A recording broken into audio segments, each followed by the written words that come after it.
السلام علیکم ورحمۃ اللہ وبرکاتہ۔ محترم حاضرین اکرام، ایک تابعی جن کا نام ربیعی رحمۃ اللہ علیہ ہے، وہ اپنا واقعہ بیان کرتے ہیں۔ ایک مرتبہ میں ایک مجلس میں پہنچا، میں نے دیکھا کہ لوگ بیٹھے ہوئے باتیں کر رہے ہیں، میں بھی اس مجلس میں بیٹھ گیا۔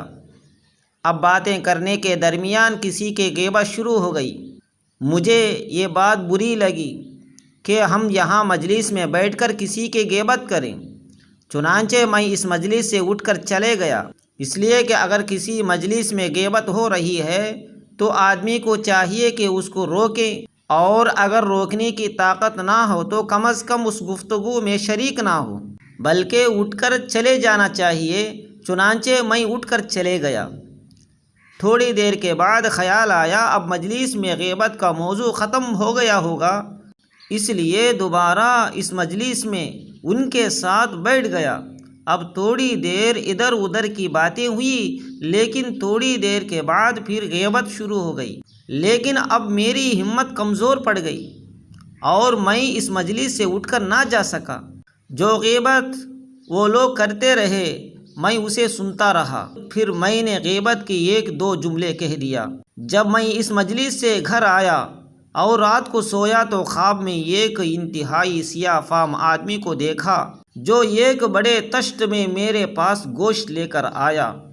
جب میں نے غور سے دیکھا تو معلوم ہوا کہ وہ خنزیر کا گوشت ہے، اور وہ سیاہ فام آدمی مجھ سے کہہ رہا ہے کہ خنزیر کا گوشت کھاؤ، اور میں نے کہا میں مسلمان ہوں، خنزیر کا گوشت کیسے کھاؤں؟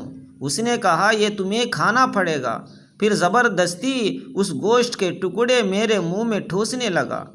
اب میں منع کرتا رہا اور وہ ٹھوستا جا رہا ہے، یہاں تک کہ مجھے قے آنے لگی، مگر وہ ٹھوستا جا رہا تھا۔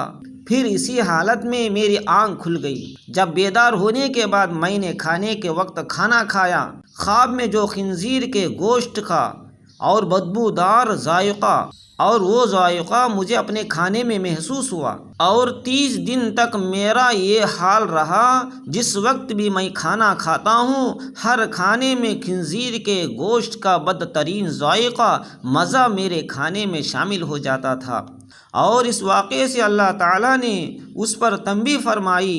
ذرا سی دیر میں نے مجلس میں غیبت کی تھی، اس کا برا ذائقہ، برا مزہ میں 30 دن تک محسوس کرتا رہا، اور یہ تعمیر حیات کے اندر موجود ہے۔ اللہ تعالی ہمیں غیبت سے حفاظت فرمائے۔